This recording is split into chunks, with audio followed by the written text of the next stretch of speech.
Look, if freelancing is someday in your future, be one of the smarter ones.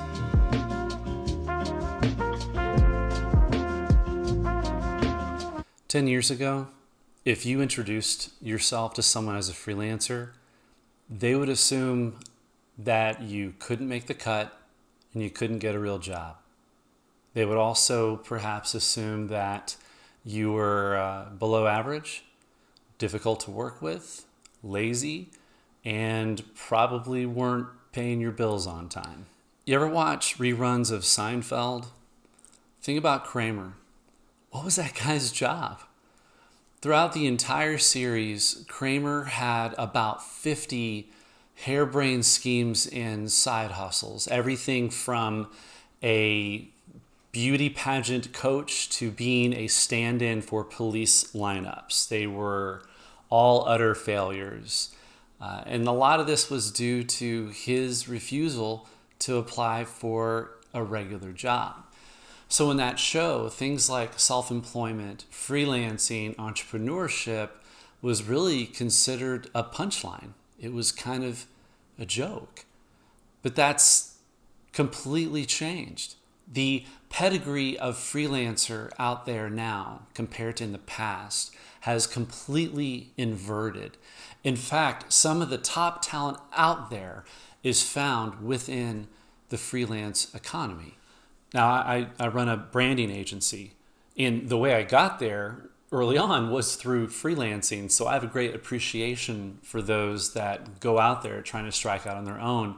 And as an agency, we utilize freelancers all the time. We contract out to designers and developers, photographers, videographers, writers, on and on.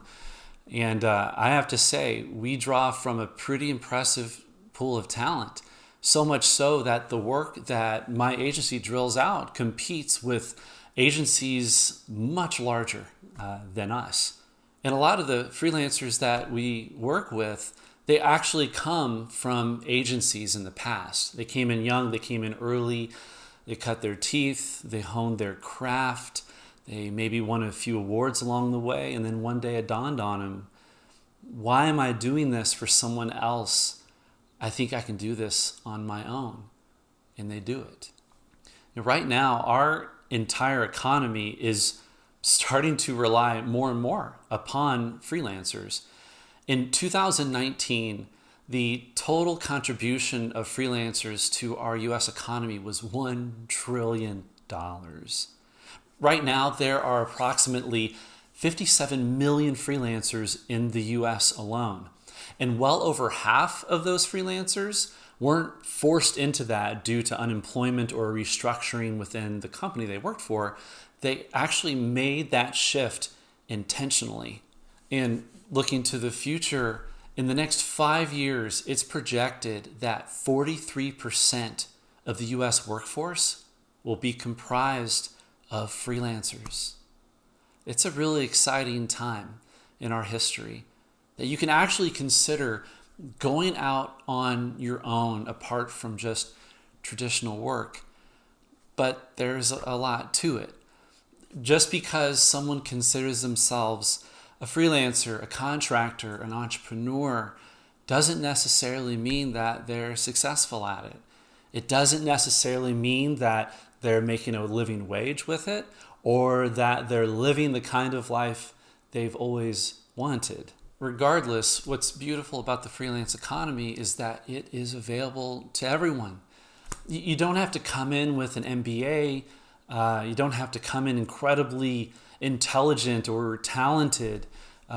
It's actually accessible to mere mortals. People like you and people like me, to some degree, are capable of finding success. Maybe what I've been sharing over the last few minutes has made you a little curious about your own place within the freelance economy.